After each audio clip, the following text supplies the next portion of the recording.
We have a time certain now for the state superintendent's report. And so we'll let her take this forward. Thank you, Vice Chair Cummins. Jeff, I know that you've got slides, but I will go ahead and share my screen and drive because I am going to make up some time so that we can focus on our wonderful Teacher of the Year. Let's see if I can. So certainly during COVID, it's been a great time to reflect. And I do that daily. I'm sure you all do as well.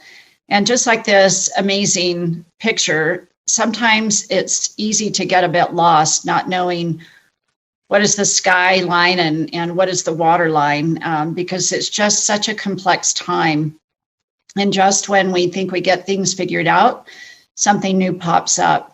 I'm so appreciative of the advisory councils, the people that have been willing to meet with me as we discuss what's happening and the way forward and what we're discovering. And we talk about encouraging things, but we also talk about a lot of frustrations and concerns.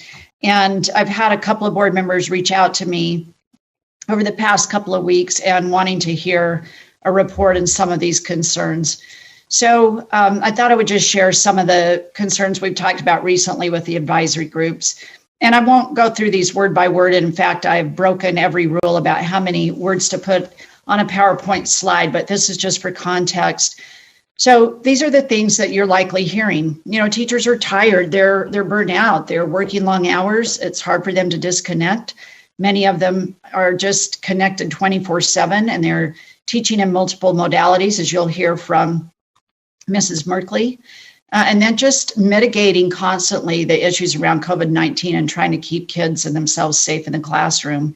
Our school leaders have been amazing. They are the front line. They're interfacing with parents and teachers and students, and they're engaged in quarantines and contact tracing and absences and trying to move things forward in their schools. And just this week, I was able to get out and visit some schools, and it was so amazing to see the wonderful instruction and relationships and education is happening, but there's a lot of things wrapped around what it takes to get there for our principals and our teachers and everybody that works in the school system. We've talked a lot about how our students are doing, and of course we won't know until we really get to the end of the road this year and look at the way that we've tried to capture information through formative assessments and as well as our end of year and other assessments. But along the way, as we look at grades and some of the ways we typically measure students, we're finding that they're struggling still in some ways. Students online, of course, it's a little bit different than face-to-face, so we see a little bit more of a struggle there, although things have greatly improved since spring. We have reports of students who did not do so well in terms of just engagement. You know, they don't seem as fully engaged in trying to get grades and complete assignments and all of those things, even when they're face-to-face and seem engaged in the classroom. So that's being reflected in some of the grades that we're seeing with secondary. Our parents are still trying to figure out how to deal with all the circumstances around the multiple settings for their children. So a high school might be in remote, and they've got elementary children who are in school, or they might have some online or some in a hybrid schedule. So our parents have been amazing at trying to adapt for all of these modalities. You know, as we look at the data around the spread, even though our cases are dramatically on the rise, which is not a good thing, we're still seeing that the cases are much lower amongst our elementary and even into junior high, middle school settings. And they're not spreading within the walls of the school. If they are quarantined, it generally happens because of a community issue or quarantine at home, et cetera. At the high school level, our kids are much more social. And so, of course, the minute they walk out of the building, there's more interactiveness. We've got some preliminary data showing, in fact, that there doesn't seem to be a difference between the spread of students who are online and students who are face-to-face at the secondary level, which tells us that out of school, that there's still a high rate of sociability, and in the activities that are held outside of school as well. And of course, we've got childcare issues and all of those things. we do have some issues in the system that need to be addressed. And that's kind of the silver lining to all of this, that it has exposed and exacerbated some of the weaknesses in our education system. And that's another presentation for another day. But it's an opportunity for us to grow and move forward. And Dr. Norman and I were recently on a webinar where we heard a woman by the name of Olka Joshi Hansen speaking. It was a webinar entitled Education Reimagined. And she was on a panel talking about how hard it is to make some big shifts. And I loved what she said about DNA. She said the DNA of our current system is coded for existing models and traditional ways of thinking. And because of that coding in our DNA, sometimes we fuss around the edges of education. You know, we just talked about with a funding study. Sometimes we try to shift funding here or there, but in the end, are we adequately funding education and doing so in a way that it meets the needs and outcomes of every student? So in thinking about the DNA of schools, I want to shift our focus to teaching and our teachers. And that's one of the main thing that we're here to celebrate today is our wonderful 2020 Teacher of the Year, Lauren Merkley.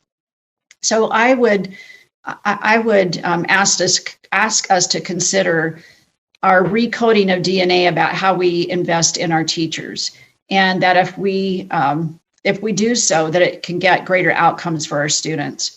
So really, I won't read all of this again, breaking every rule I know about a PowerPoint slide, but if you'll just turn your attention to the bold items. So thinking about the ecosystem of support that we provide our teachers around excellence. And that means targeting school leadership, which the board took on as one of your 4 goals. And we even had a legislative initiative that was temporarily funded until things went awry with COVID. So we still have to attend to school leadership and teacher preparation programs, parent partnerships, which have really become so important. They've always been important, but boy, this year and last spring, we really saw how developing those partnerships can make such a difference. And being very intentional about expanding our aspiring teacher programs in our high schools. And then once we really understand and establish this essential ecosystem of support for teacher excellence, we also have to couple that with an investment in teachers as human capital. And so I would just underline and underscore things like providing opportunities for them to grow and have leadership opportunities within their school and outside of the school so that they can stay in the classroom and do the things that they love to do, if that's what they desire to do. And thinking about our programs of induction mentoring, and I would add this terminology of communities of care. So how do we take care of our teachers as they come into our system and get them to stay in the system based on the kind of working conditions and environment that we provide for them? We want to ensure that we provide our students with teachers who look like them and who have cultural awareness and cultural appreciation for the variety of students' backgrounds who are in our schools, and then be able to retain our diverse workforce. And last but certainly not least, that we have a community and a state who really view teaching as a high wage, high demand, and high impact profession. And if we put those three things together, then we can really start to address in a very critical and intentional way how we pay and support our teachers. So I want to set that backdrop to say that we have a teacher who has represented all of the teachers in Utah this year in such a masterful and amazing way. Lauren Merkley is one of my favorite people. I adore her. And I know that as you've listened to her and you've observed her, she has been amazing and inspiring. And I so appreciate her authenticity. Lauren is serving on several committees, several of our advisory committees, and is called on to represent teachers in a lot of ways. And she always tells her truth, but does so with such gratitude and perspective about how we can move forward and the things that we need to be paying attention to. So I want to thank Lauren for representing teachers so well, for always being willing, regardless of how tired she is or how full her plate is, to step up and take that representation seriously. And I'm just very proud of her and appreciate all of the time and energy that she's put into being your 2020 Teacher of the Year. With that, I give you the amazing Lauren Merkley. Thank you, Superintendent. That is too kind, but I imagine that the list of your favorite people is very long, but it means a lot to me to be on that list. What a year to have been Teacher of the Year. I was named September of 2019, and of course, none of us could have predicted what that year would look like. But what I actually wanted to talk about today was one of my college professors. I studied English at Cornell University, and one of my professors was famous for saying that everything is in revision. So she meant in a basic sense that writing is never done, it's never finished, it's constantly changing. But I think she also meant that our opinions, ourselves, are also in a constant state of evolution. And revision is obviously something I talk about in my class a lot. It means literally to see again, to see with new eyes. So every time I ask my students to revise, I'm an English teacher. I don't know if I mentioned that. I'm asking them to see with new perspective what their writing could be, to look at it from a different vantage point. So revision is actually this act that believes in the wild wind of possibility. So I can often be found in Cottonwood High School, room 231, preaching the gospel of revision to my students, telling them that writing is rewriting. There's no such thing, I tell them, as sitting down and writing War and Peace in one step.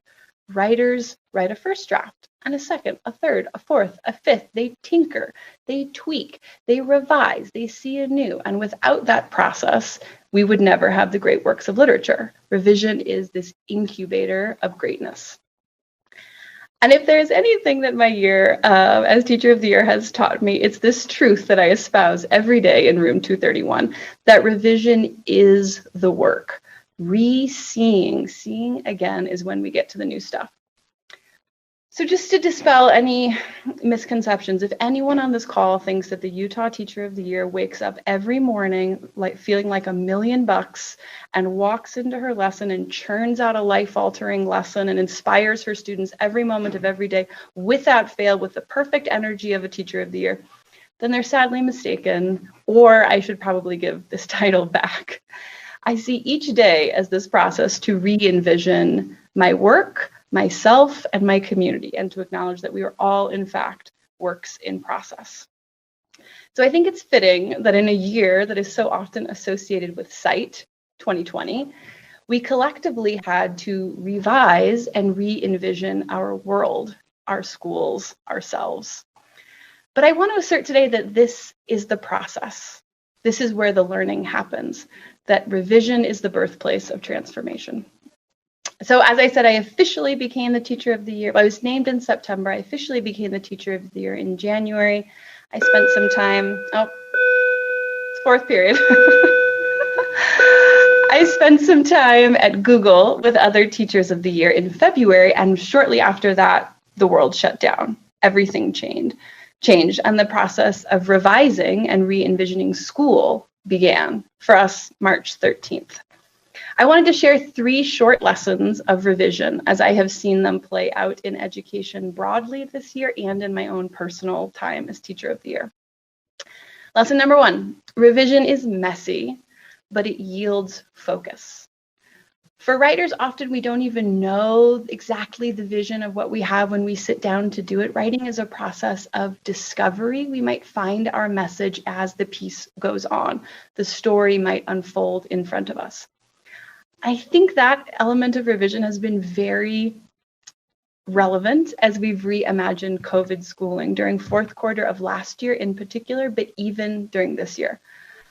I imagine that people on this call probably wouldn't say that they had an unassailable vision of what fourth quarter schooling would look like when COVID hit. The shape of that schooling was ever changing as the pandemic evolved and as we learned more. We as teachers, you as leaders, students had to constantly be in a process of revision, trying things, finding out they don't work, tinkering, tweaking, trying new things. And it was only through this process that we fought our way to focus. And I have, as Superintendent Dixon mentioned, I have the privilege of serving on some committees with her, especially around issues of COVID school. And I am in awe of her ability and her willingness to revise, to see an issue again. I saw it again in her slides right now as she represented what is this is like from the perch of teachers. She is a master reviser. And I would say this principle has been true for me personally as Teacher of the Year. Receiving this honor took my breath away. I did not expect it, and to be completely honest, I hadn't even prepared any remarks the night of. I thought I didn't need to. And so when COVID hit and necessity became clear, it was through this tinkering and tweaking process that I really found my focus. The messiness of fourth quarter revealed in crystal clarity the deep inequities that plague our system. I knew they were there, but COVID allowed me to see them with new eyes and allowed me to shape my focus to focus on the inequities that face our underrepresented students on academic, social, and bureaucratic fronts. Lesson number 2, revising reveals what is important. I tell my students often, Vladimir Nabokov, famous writer, was famous for saying that you have to kill your darlings in revision. Sometimes you need to revise by deleting things that you love because they don't matter anymore. They're not important to the story. We have to make decisions in writing about what stays, what goes. Does this line work? Does this paragraph work? Revision asks writers to see their priorities anew and imagine what matters. What a parallel for pandemic times. As teachers, administrators, legislators, board members, even as students, we had to decide what are our deepest values and what will we let go. Suddenly, things like standardized tests and grades and teacher evaluation, the curriculum itself, pacing, seat time, were all on the table. We had to ask ourselves, what is important? What can go? This is, as Superintendent Dixon mentioned, something that teachers are facing every day in the classroom this fall. As we look at shrinking seat time and we have asynchronous learning days or we're on COVID closure, trimming down to what is truly important has been a key factor of the revision of this year. But I will say, to go back to my first point, that in this trimming process, it has become clearer than ever that what truly matters is our students, their learning, their mental health, their emotional state.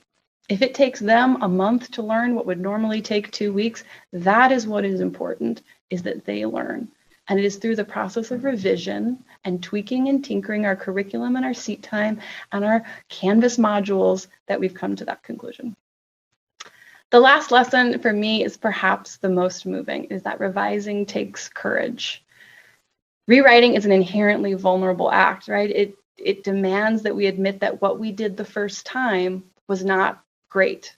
Maybe it wasn't even good enough. We have to recognize and confront our weaknesses. But I think revision and rewriting also stem from a deeply held belief that we can do better. Revision believes in the spirit of possibility. I speak French, and courage comes from the French word cœur, which means heart. So when we ask people to have courage, I think we're actually asking them to take heart. And in this 2020 climate, we have all had to make decisions that we don't have enough information for. We've had to be brave.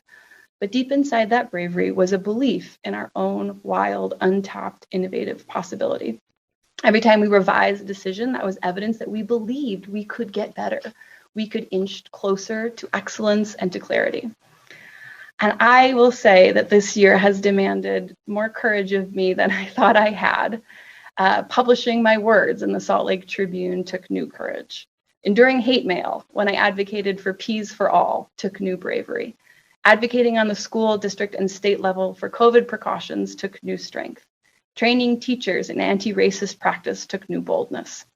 But each of these opportunities allowed me the chance that I am unspeakably grateful for to reimagine, to re-see myself, to re-see my community, to re-see my school.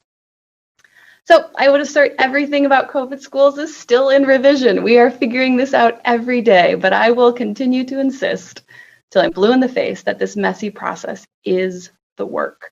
Revision is where transformation happens, and I am so grateful to have experienced that from this extraordinary perch. So I would just close by saying I think the world needs visionaries. Yes, we need visionary teachers, we need visionary leaders. But I think maybe even more, the world needs revisionaries. Revisionary teachers, revisionary leaders who are unafraid to cut that program, rethink that assessment, revise that policy, reconsider that perspective, and make that courageous decision. More than ever, we need teachers and leaders who are unafraid of the transformative process that happens when we dare to see with new eyes. Thank you so much for this opportunity, both to be here today and for this unbelievable year that I have had. Thank you very much.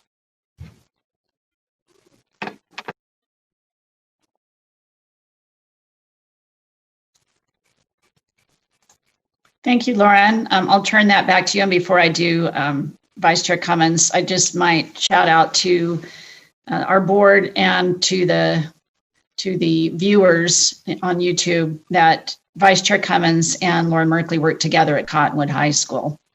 Imagine that dynamite duo and those lucky kids at Cottonwood. It's a wonderful place to be in, a wonderful school of diversity of thought and students, and it's a school I love to be in. So Lauren, my phone is blowing up with texts about how amazing you are and how your words so resonate with the things that we're working on. And so thank you for being with us today and for being with us this entire year. And now you're part of the Utah Teacher of the Year cohort, and we will continue to call on you and work with you. So with that, Vice Chair Cummins, I don't know if board members have questions or comments they want to share with Lauren.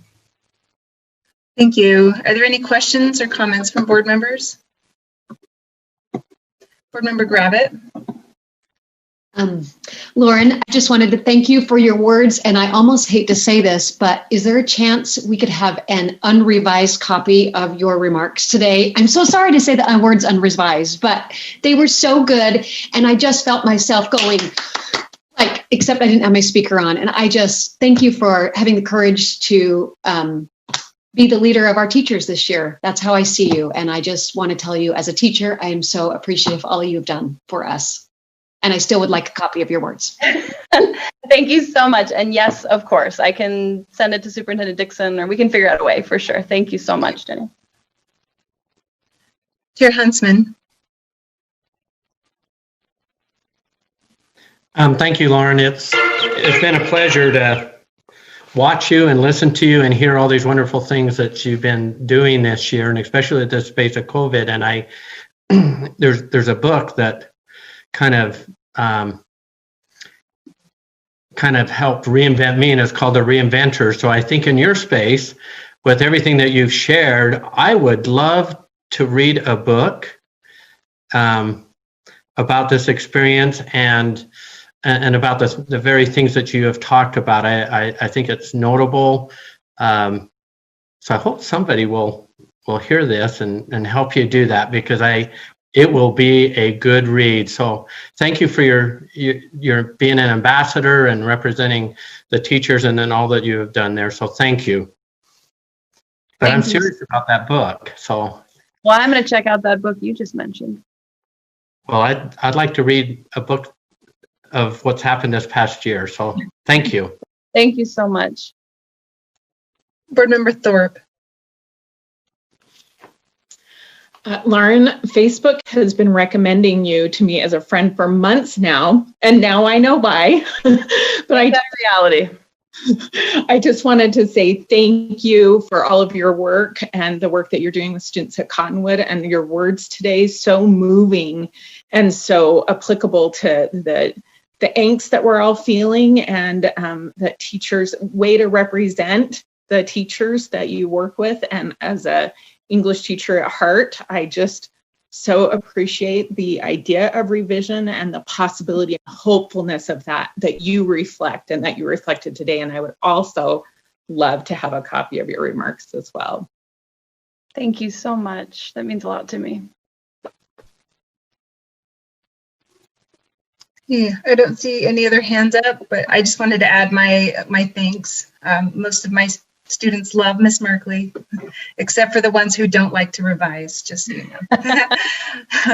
But thank you for your time. Thank you for your words today and for sharing that with us. Thank you very much for the opportunity. Thank you. Superintendent Dixon, is there anything else? No, that concludes my space on the agenda. Thank you so much. Okay, thank you. Okay.